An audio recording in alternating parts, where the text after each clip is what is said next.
Hello and welcome to Talking Tudors, a fortnightly podcast about the ever-fascinating Tudor dynasty. My name is Natalie Grueninger and I'll be your host and guide on this journey through 16th century England. Are you ready to step through the veil of time into the dazzling and dangerous world of the Tudor court? Without further ado, it's time to talk Tudors.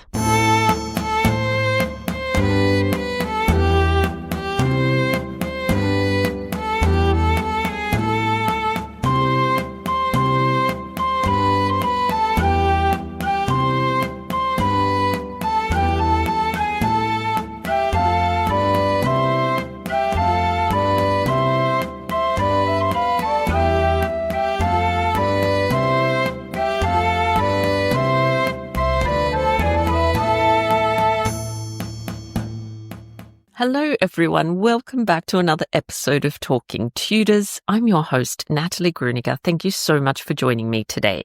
I'd like to begin by acknowledging and thanking the generous listeners who continue to support Talking Tudors on Patreon, and extend a heartfelt thank you to everyone who's taken the time to rate and review the show. As an independent podcaster, this means a lot to me. If you love the podcast and you never miss an episode, please consider joining the Talking Tudors Patreon community. Visit patreon.com/talkingtudors for more information. Once you sign up, you'll have access to exclusive posts, additional monthly live talks, a member-only book club, patron-only monthly giveaways, to name just a few of the rewards. You can also support the podcast and share your love of Tudor history with the world by buying Talking Tudors merchandise. Check out all the products at talkingtudors.threadless.com. Now, on to today's episode. I'm thrilled to welcome Dr Surekha Davies to the podcast to chat about her new book, Humans: A Monstrous History. Dr Davies is a British historian of science, art and ideas. Her first book, Renaissance Ethnography and the Invention of the Human, won the Maurice D. Fulkesh Prize for the best first book in intellectual history from the Journal of the History of Ideas, and the Roland H. Bainton Prize in History and Theology. She has written essays and reviews about the histories of biology, anthropology, and monsters. Let's dive straight into our conversation. Welcome to Talking Tudors, Surekha. How are you? I'm well, thank you. I'm delighted to be here. Thank you so much. And I'm really excited to talk to you about your book, Humans: A Monstrous History. So could we just start by you, before we dive into that, can you just tell us a little bit about you and your background? Sure. I'm a historian of science, art, and ideas, and I've always been interested in the history of exploration, and that's something that goes back to watching too much Star Trek as a child. And I worked as a British library curator. I then became an academic, first in the UK, and then I moved to the US. And now I'm a full-time nonfiction author. And I wrote a book about the history of exploration in the Tudor period, so the long 16th century, looking at how European map makers thought about what the word human meant in the age of exploration, and European ships going to distant parts of the world. And so I moved on from that to thinking more generally about how people think about the category of the human in relation to various versions of the category of the monster. And so let's talk a little bit more about your latest book. Could you tell our listeners just a little bit about it, what they might expect to find if they purchase a copy?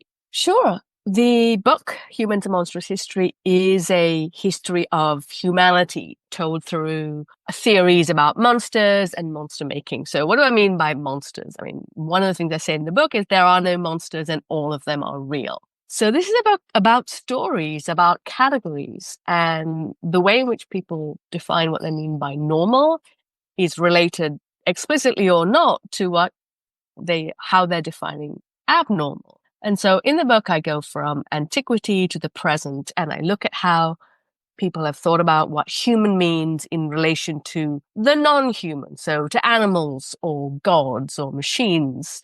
And I also look at how people have thought about what human means in relation to kind of normal and the edge of the normal. So kind of within human, but being storified as if they're kind of abnormal. And, the ways in which societies have defined different social groups by gender, by race, by ability, by religion. There again, in order to draw, boundaries between two categories, you have to disappear the ones in the middle. So there are stories about who is or isn't normal. And why all this matters is the way in which, people and societies act in the world are related to how they think about what is or isn't normal. So how people are treated, the kinds of laws that are passed. And so in science, society, and pop culture, I look at ideas about, who is or isn't at the boundary and how, categories are defined. Here's a couple of very vivid examples from kind of maybe myth and literature. And Frankenstein is scary because Frankenstein's monster blurs the boundary between dead and alive and between different human bodies, because Frankenstein's monster is made up of several bodies. And a werewolf is scarier than a wolf or a person because we think of wolves and people as being separate. And so that's another example of monster as boundary crosser. And can we narrow the focus a little bit and think about the 16th century and who was considered, quote unquote, a monster in that period? And how did these individuals differ from people that were considered to be normal? In the 16th century, there were kind of various ways in which people defined the kind of word monster, and in European languages, it is very much that word monster. And the way they thought was inherited from classical antiquity. And there were, individual monsters, supposedly, monstrous births, maybe might be a kind of people or animal with an unusual number of limbs. And then there were what were called monstrous people, or entire groups who lived in different parts of the world who were supposedly somehow breaking the category of normal. And in the 16th century, the way that played out is there were ideas of kind of nature telling jokes or making mistakes as it worked on matter. So there might be kind of individuals who were atypical. And then the question was, well, why were they like that? Was it anything threatening? And there was always the possibility that God was sending a sign. And so this is also the era of the kind of Protestant Reformations. And one of the ways in which unusual bodies were interpreted was as a sign of God saying there was something wrong with the church. But there were also theories about the human body being malleable. So your humors would be shaped by the outside world. And if the climate was very, very harsh, human bodies could become monstrous. And finally, there was a kind of dialogue about monstrous behaviors. So people stepping outside the bounds of what was normal, what was considered normal for them. So, women having too much power. And of course, kind of the early modern witch hunt was another place in which people's supposed behavior was read as breaking some kind of civil, kind of contract. Someone was giving their authority and obedience rather to the devil instead of to God. So this whole host of behavioral and physical atypicalnesses, if you will, that was storified as explicitly as being monstrous. Yes, I did find your discussion about the body being malleable and this sort of idea really, really fascinating, among lots of other things from your book that I found fascinating. But that is really interesting. And I think we will delve into that a little bit more in just a few moments. But I just wanted to ask you about the treatment people considered to be either on the boundaries or, as you've said, sort of monstrous people. Can you tell us a little bit more about how they were treated in the 16th century? Sure. One of the things that shaped how people were treated was how observers felt and how they, which story they chose for why an individual or a group seemed different. And, one response was curiosity and wonder. If you look, for example, at this, 16th century family, the Gonsalves family, of whom many members were much hairier than typical people, you can see how they were, people saw them with kind of wondering curiosity. So the kind of father, Petrus Gonzalez, was, born in the Canary Islands and, captured and taken to the French court. And he would, he was raised, taught Latin, became a courtier. Remember, he was kidnapped. He married a, regular French woman, not especially hairy. Most of their children were hairy. And what happened is they were all, you might say they were specimenized. They were these special curiosities. It was as if they were treated a bit like trophies or pets or enslaved people. Individual members, individual children were given away as gifts to other noble families. There were medical practitioners who observed their bodies. So there's a little girl, Antoinette Gonsalves, who a physician writes about and says the hair on her forehead was roughest. The hair on her cheeks was least rough compared to all the hair on her body up to her loins. And so, a certain amount of kind of physical variety seemed to trigger from society this kind of idea that, well, they deserved less bodily autonomy, and anything that was done to them was potentially fair game. And, you also see from the late Middle Ages fairs in places like London, Bartholomew Fair, where atypical people were performing or coerced to perform their bodies, and people would pay money to go and see them. And of course, with anyone defined as a witch, could be a man or a woman, they would then face, horrible interrogations in which they were forced to kind of basically relate the kind of stereotypical fears of what witches supposedly did. So fairly scary things, and perhaps the most wide-ranging kind of treatment difference, will come as we move through the 16th century and into the 17th with the writing of black codes. So legal codes in the Caribbean, for example, that define enslaved black people as different from white Christian servants so that they can be treated differently. In your book, you also say that monstrous peoples were in fact viewed a little bit different to monstrous individuals. So do you want to tell us about that as well? And this is one of the ways of thinking that Tudor naturalists, people inherited from the ancient world and from kind of authors like Pliny the Elder, who wrote about the kinds of people who would live in distant places. And he named, India and Ethiopia as places where the kind of geography, the environment generated monstrous people, gens, nations. And so on the one hand, these monstrous peoples are safely kind of over there and kind of far away. But the kind of medical theories in the 16th century, also inherited from the ancient world, were theories of how individual bodies were malleable. Your humors were shaped by the environment. So if you moved to a different climate, your body and your behavior would theoretically change. And so once, you are in this age of European oceanic travel and colonization, that does beg the question, where is the boundary between human space and monster space?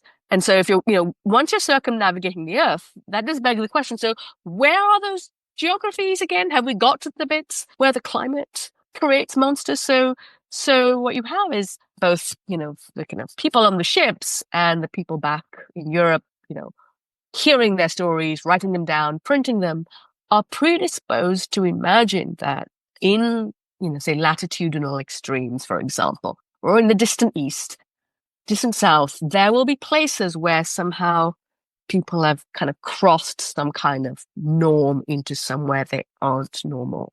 But what was different about monstrous peoples rather than monstrous individuals was that, everyone in that, place, everyone in that community shared that difference. So, Pliny the Elder talked about there being troglodytes, people who hid in caves because their climate was really awful, or anthropophages, people who ate human flesh. So, what was normal in those communities was something quote unquote monstrous, and it was inherited and it was shaped by the climate. So the difference between kind of one-offs that may be signs from God or accidents, or something that's kind of normal in a particular environment far away. And talk to us a little bit about women specifically and monster making in this period. So in the Tudor period, there were several different ways in which conversations about women were tied up with theories about monsters. One, again, goes back to the ancient world and naturalists like Aristotle, for whom being a man was like the default state of a human. And so if someone was born a woman, as much as women were necessary for propagating, humanity, it was because something had been non-optimal, and that's why they were women. So right from the start, woman is being framed as not within the range of normal. At the same time, if kind of individuals, were born as quote unquote monstrous, then a pregnant woman was effectively potentially a monster incubator. So that then prompted people to ask, well, what causes monstrous births? And yes, it could be a sign from God, but is there also something going on in people's everyday lives that might generate monsters? So, one theory was that a pregnant woman's imagination was very powerful and could shape a child, an unborn child. Then the kind of language of monstrosity was kind of used to talk about women who stepped outside their lane. Very famously, there was a 16th century Protestant pamphlet written by the Scotsman John Knox, who was very angry when Queen Mary I came to the throne in England. And he wrote an angry pamphlet. Part of the title was The Monstrous Regiment of Women. So although his beef with Mary I was that she was a Catholic, at a time when the kind of English, many of them had become Anglican after Henry VIII's decrees. Beef with that she was Catholic, but what he tried to do is inflame nobles against her on the basis that a woman should not be the leader of a country. And he used the word monster over and over again. So this is a strategy on his part. And finally, women, relatedly, women who in the 16th century were maybe not monarchs, but somehow independent, say wealthy widows or midwives or unmarried, older women, at a time when infant mortality was very high, all kinds of sicknesses and crop failures and things that could mean the difference between life or death to a community or a family. Women were often fingered as having caused misfortunes. It was one of the ways in which people assigned blame when they didn't know how to explain why a terrible misfortune was happening to them. So there are many ways in which, women were monstrified in the 16th century. Yes, when I was reading, I was reflecting about Anne Boleyn's story, because she's a woman that I research quite a lot. And I was thinking about the fact, of course, she's somebody who pushed the boundaries of convention in her lifetime. And some decades later, a man by the name of Nicholas Sander, you may have heard the story, accused her of having had a baby that was not normal in his words, or deformed or monstrous. So can you tell us a little bit about what people in the 16th century actually believed so-called monstrous births? Why did they happen? Why did they take place? And maybe a little bit more on what you just mentioned about maternal imagination. I think that's so interesting. So nobody knew what on earth was going on when, at conception or kind of during pregnancy. This is all happening in deeply invisible form. And so there are, various really very, very strange kind of anecdotes in the sources about how a woman was kind of minding her own business and then had an experience that frightened her. She went round a corner and saw a monkey, maybe at a fair, and then, supposedly gave birth to a child who didn't resemble the father, didn't resemble her husband, but resembled the monkey. And we might remember that this is an era in which you couldn't prove paternity, with genetic testing. So this is another big unknown, like who's really the father, short of having, your wife under house arrest. I mean, that's really the only way you could kind of tell whether or not this really was your child. So there's a fear that and maybe also a kind of convenient story that if a child doesn't look like the father, maybe looks like some other guy, that is because the mother saw this person at some impressionable moment or had a great moment of kind of emotional shock, or like, seeing even a painting of a scary kind of being. And again, if someone is white and, the child is say black or much less white than the parents, one of the kinds of explanations that you see in the sources is that, well, the mother saw someone. And so that dimension of the monstrous in the maternal imagination is relatively blameless, but there was also a suspicion that if a woman was merely thinking about someone other than her husband during sex, that would mean that the child would resemble someone else. So what both of these interpretations do is to place a kind of certain amount of blame on a mother's choices and experiences at a time when there were no ways of, really proving who the father was. And can we talk a little bit more about what we mentioned earlier about bodies being malleable and susceptible to being shaped as well by their environment? So how did that affect the ways in which people behaved? One of the things that changed in the 16th century was the gradual settlement of people from Europe in places that were oceanically distant and in places like the Caribbean. And one of the concerns was that your settlers and their descendants will somehow be physiologically, quote unquote, worse because they were, growing up in a different climate. And they were also having to eat different kinds of food. So, for example, if as a Catholic you are, taking communion in Europe, you're taking communion by having, the kind of wafer and the wine that has been transubstantiated into the blood and body of Christ. Well, what if you move somewhere where grapes don't grow and you're not growing wheat? So the bread isn't made of wheat. And whatever alcoholic beverages you have available, unless it's been shipped from somewhere else, is not made from grapes. So can you do communion the same way or not? And then what does that mean for your place in the faith? And of course, once you have Europeans kind of living in, say, Mexico, in what's kind of now, Mexico, or the Caribbean, and once you also have, enslaved Africans working, forced to, labor in fields in these climates that Europeans aren't used to. There's also, a great deal of death and disease, people being treated badly, and Europeans were exposed to new tropical diseases that they had not had, limited kind of medical treatments for. And one of the ways in which they, tried to kind of hold on to a sense that this threat was actually kind of limited was to say that, well, actually, if your ancestry was from Europe, there was a limit to how much you were going to change, even if you were eating strange foods and living in a strange climate. There were, arguments made about how Black Africans were better suited for laboring in the Caribbean. So what, began, maybe in the 15th century as a kind of, well, our bodies are malleable, and if we go somewhere else, we're going to start to change, turned into more of a, yes, but we're only a little bit malleable, and certain other people are quite different from us.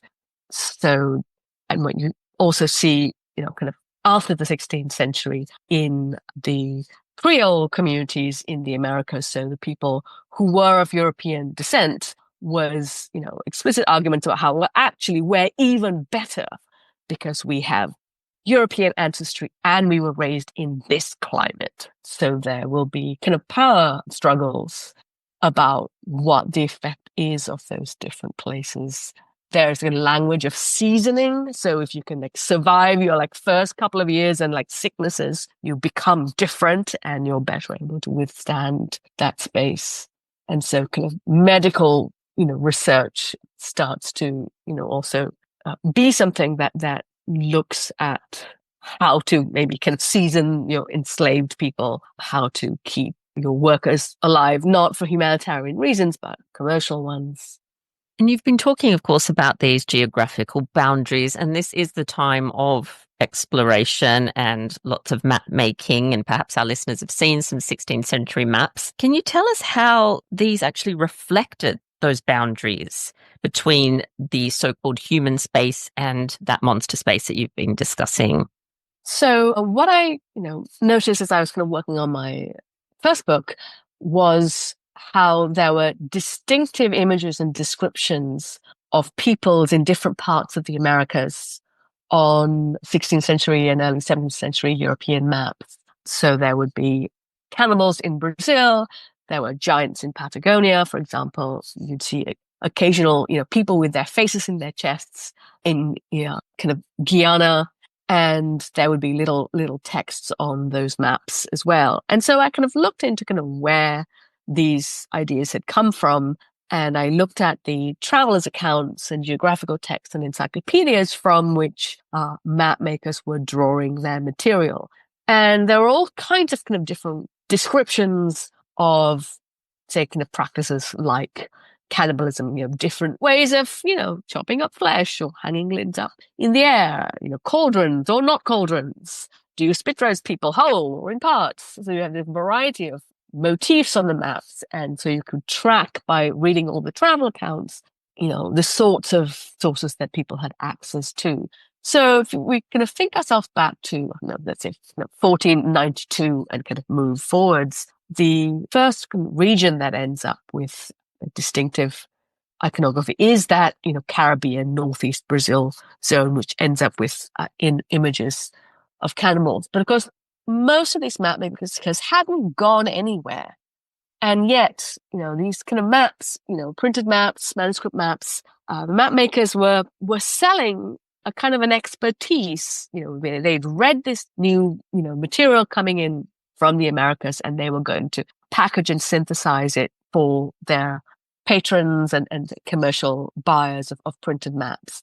And as new travel accounts flowed in from different places, what you see by looking at hundreds of maps is that the next place that acquires a motif acquires one different from the one before. So, Patagonia ends up with images of giants. And so what that does is I think it's a way in which map makers can show that they've actually read something new. So they're picking something from the accounts that is different from what has been shown in other places. But once you have 4 or 5 different motifs for, Mexico cities and Guyana with headless people, even though there were other things that could have been chosen from those same accounts, what you have is a document on a world map where there appears to be a relationship between geography, between latitude and human difference. So what a map makes explicit on one sheet is that, ancient theory that bodies are shaped by geography. So something that was kind of lurking in, a book suddenly becomes, synthesized, the stuff from many books, and allows people to actually compare and reflect on the effects of climate on bodies and behavior. So a new, much stronger argument kind of emerges on those visual sources because they are synthesizing. And that's what a printed map maker from the late 16th century is selling. We've synthesized everything, so you don't have to read it all. And your book, of course, covers a very long period of history, and you tackle so many ideas and thoughts, and actually goes pretty much to modern day, to our time now. So this is probably a really difficult question, but what is one key message that you really hope your readers will take away from your book? I suppose it is that to beware of how the category of the human in the way societies think, grows and shrinks and grows and shrinks, and to be, mindful of the stories that monstrify groups and tell stories about who is or isn't a normal person, who is or isn't a normal citizen, and to remember that that's actually a kind of very long pattern that create laws and societies, and we can make choices about undoing those and recognizing that we are all a continuum. Now, I'm sure that this has, piqued the interest of so many people. So if they want to find out a little bit more about what you do and your work and your books, where can they go? Sure. I have a free newsletter hosted by Button Down called Notes from an Everything Historian. That and other things are on my website, surekhadavies.org. And my default social media platform is Blue Sky, where I can be found as Dr. Surekha Davies. So do please find me on any of those if you like. Wonderful. And I will add the links to all of those to our show notes to make it nice and easy. But Surekha, I can't let you go just yet. There is one more thing I like to do on episodes of Talking Tudors, and this is just to get to know you a little bit better. So the first question, because we're all book lovers here, what is a book that you're currently reading, or perhaps one that you've just recently read? Well, I am halfway through a book called The Radium Girls by Kate Moore, I believe her name is. And sorry, it's not a Tudor book. It's a 20th century book. And it's a story of how a lot of teenagers and very young women who were working in factories painting things like watches and instruments with fluorescent paint containing radium finally, managed to start getting compensation for dying of radium poisoning. So, this radium was a relatively new substance, and it's a story of the mystery of how doctors and victims of radium poisoning, can realize what was happening, and, the way, companies tried to hush it up. So that's maybe a cautionary tale with new technology. And of course, you're a history lover, so perhaps you have a favorite historic site that you like to visit? There's a site that I've visited on 2 consecutive days a couple of years ago, Schloss Ambras in Innsbruck in Austria. And it is the most amazing 16th century palace complex. It has a core that's like a medieval, structure. And then Ferdinand II of Tyrol, little Austria, expanded this extraordinary, beautiful palace complex, partly so that his wife, who he married in secret initially, had somewhere to live and where he could also go and visit her secretly. Ferdinand II's kind of wife was Philippine Welser, so she was a daughter of the very rich merchant family, the Welsers, and Ferdinand married her in secret because, she was not an aristocrat, so she was, just a mere commoner.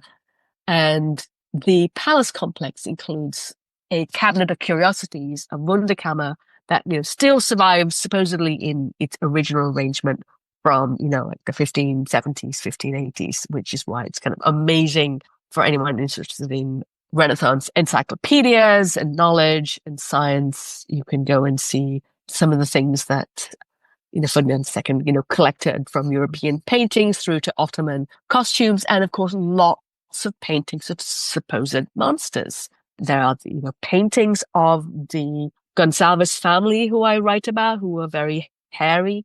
Multiple members of the family are portrayed in beautiful European clothes, but the background for each of them is a cave. So it's kind of reminding them of their quote unquote wild ancestry. There is a painting of the Transylvanian alarming person who was the inspiration for Dracula, so Vlad Tepes. There is a painting of someone who had a lance go through his eye and through his head and still lived. There are paintings of a giant and some dwarves. And so it makes, very clear how all of these different ways of being differently embodied were, for this Renaissance print, worthy of being specimenized in a curiosity cabinet along with these other trophy objects. Yeah, I've certainly heard of the palace, but actually you're the first person to mention it on the podcast after 200 and something episodes, so that's fabulous. Cool.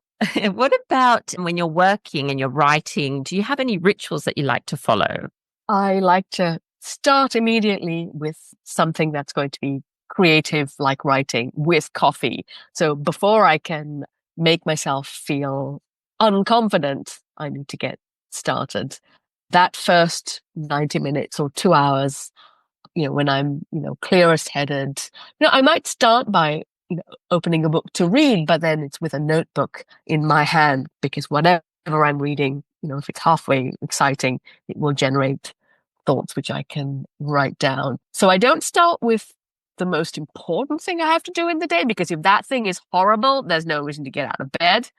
So it's got to be something that I'm going to want to get out of bed for, and it's got to be something that will involve being creative. I love that. That's a good tip, actually, to keep in mind. What about an ideal Sunday morning for you? What does that look like? Oh, coffee. Often a podcast. Nice. So that's a lazy way to begin. And yeah, catching up with reading that isn't directly relevant for something I'm trying to write. So actually my most symbolic day off is actually Saturday, because you still have one more coming. So it's more positive kind of day. And I think of it as the no willpower day. So no willpower will be used on that day, which makes it sound like I stay in my pajamas all day. But I don't, because that's kind of not fun either. So exercise will still happen, meals will still happen, but I'm really watching whether I'm using any psychic effort and kind of make sure there's a day in which that doesn't happen. And it's funny how the house often does get a bit of cleaning. Yeah, because I don't have to do it. Yeah, I love that no willpower day. I think lots of us are going to start adopting that into our week. And what about a new skill that you might like to learn?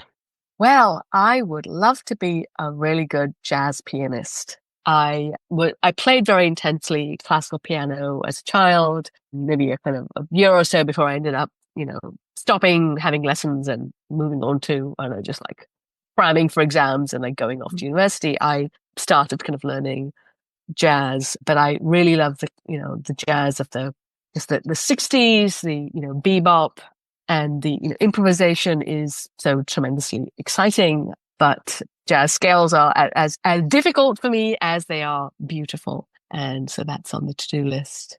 Wonderful. And so if you're having a day where you're not feeling very creative or inspired, what do you do to kind of get yourself back into that mode? I might reread a favorite children's book, I think. I mean, that's a very good escape, because my brain still remembers how to be totally off if it's reading a children's book. And I discovered some new children's books as I was finishing my PhD by an author called Ava Ibbotson. And she wrote these books for, I guess age 8 to 80, that are historic novels of children having adventures. There's one called Journey to the River Sea, which is about, a child who gets shipped off to relatives who live on the Amazon, and, various adventures happen there. And I think the kind of beautiful prose of favorite children's books, together with the comfort value, tends to make overwhelming things feel more manageable. Yeah, that's so interesting that you mentioned that. I just actually reread a favorite book from childhood, which was called Playing Beatty Bow. And it's actually set in Sydney, here in Sydney, in one of our historic areas. And I just had this real urge to read it and loved it. It was so comforting. So I can totally see how that would work if you're not feeling in that mode. I'll have to keep that in mind as well. So Surekha, what about a person, sticking with the inspiration topic a little bit, what about a person who inspires you in your own life? And this could be somebody from the past, or it could be someone contemporary. Oh, let me see. Oh, well, actually, I have to say the saxophonist, John Coltrane, because I love, the kind of bebop jazz his playing is incredible. I started learning the saxophone, about a year before I no longer had, time for music on a regular basis. And the saxophone is such a loud instrument as well. I think I've also become quite self-conscious. And, when I'm trying to write or research and it all seems too hard and my brain is too small and there isn't enough time and I don't know if what I write will be awful, I just remember how those African-American musicians of the mid-20th century, they had much more, dangerous lives than I do. They made stuff, and I feel brave when I listen to John Coltrane. That's a lovely response. And last question for you is something that you like to do to relax and unwind after all these busy days of work that you have. I like to cook. I like to cook from cookbooks because somebody else has done the hard thinking and I just need to point at a recipe and execute it. It's also become, during the pandemic, it suddenly also became a thing that I did while listening to podcasts. And that's when I realized how long it takes to chop lots of vegetables, because I could see how many podcasts I was getting through. I will make pastry from scratch. I will make Mexican moles from scratch. I appreciate giving my eyeballs a rest, so I'm not reading. Mm. And it's something that from start to finish is quite quick, even if it's something that involves something resting overnight, like a sourdough culture. And, you have a result immediately. And so much is in your control and you enjoy it. And if it's not perfect, that's okay, because tomorrow is another day. Love it. Yes, working with your hands is so important, I think. And the very last thing, I promise I'll let you get on with your with your day, is the takeaway. So I do ask all my guests, usually it's a Tudor takeaway, but sometimes we get other things, for something for our listeners to go off and explore after the episode that might nurture their love of, the period or what we've been discussing. Certainly, I would strongly recommend, the website and actual building of the Folger Shakespeare Library in Washington, D.C. So the library is devoted to the work and history of William Shakespeare and his era. So there's stuff from before, stuff from long after. It's a great research library. They have a theater, so they have performances, they have fellowships, they have exhibition galleries, and a few months ago they reopened after something like a 4.5-year closure for renovations. But their website is, and has been for like a decade, amazing. So it has all of Shakespeare's plays that you can read on there. They've got a podcast called Shakespeare Unlimited, where actors, authors, directors talk about themes from the Tudor period, and they talk about performance. And so it is an absolute, gold mine of, scanned resources, little stories, video. And I would encourage listeners to consider getting onto their mailing list, so you'll kind of get regular reminders that they exist and that their website is there.